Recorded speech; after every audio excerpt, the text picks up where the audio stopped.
closer and closer, snapping tree trunks and scorching branches in their wake, rising and weaving in the distorted light. A burning sensation shot up her shoulder, and she screamed. Then her feet struck the cracked pavement of the road, and the fire vanished. The fog receded as though it had been sucked away. The night quieted.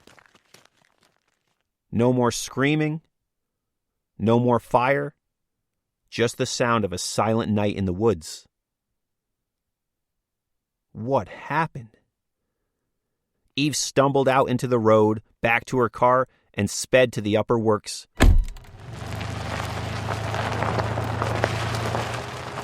Dazed and disoriented, she couldn't make herself exit the car.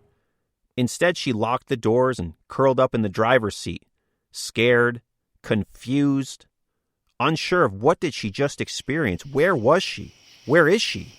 Where's the fire? Eve sat in her car and eventually dozed off to sleep.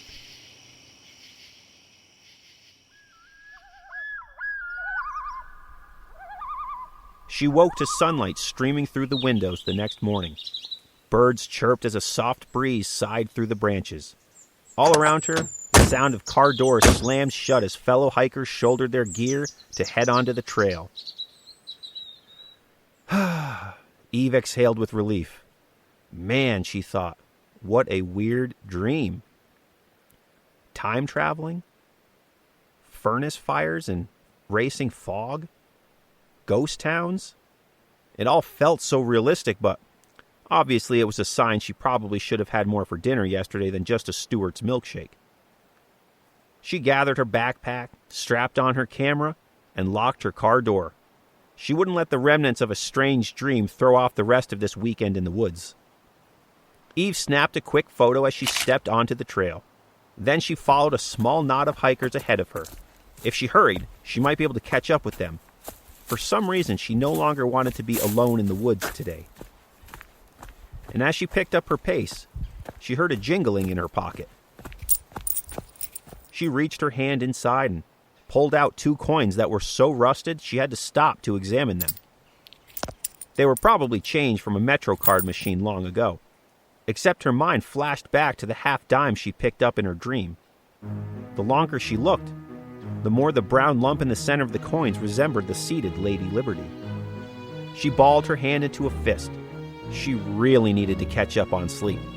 But as Eve dropped the coins back into her pocket, her eyes caught the scorched fabric on the sleeve of her fleece jacket.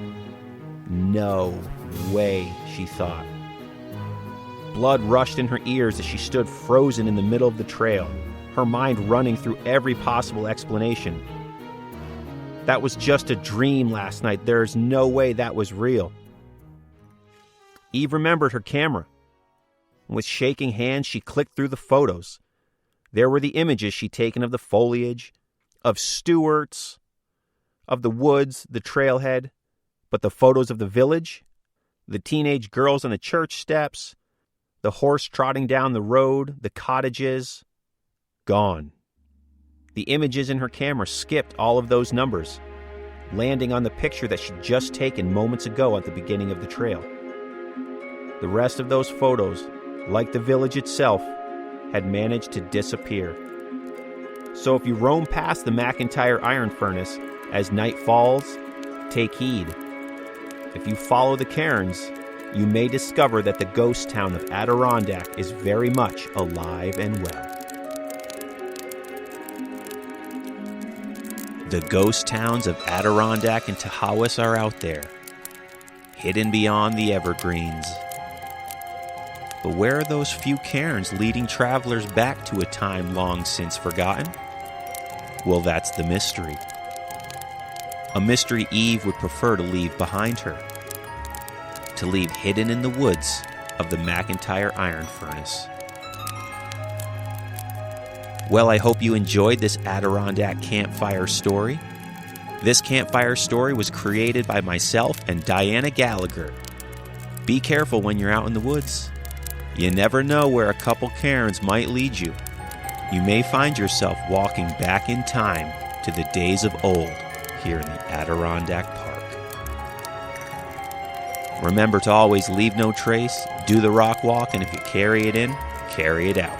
See you on the trails.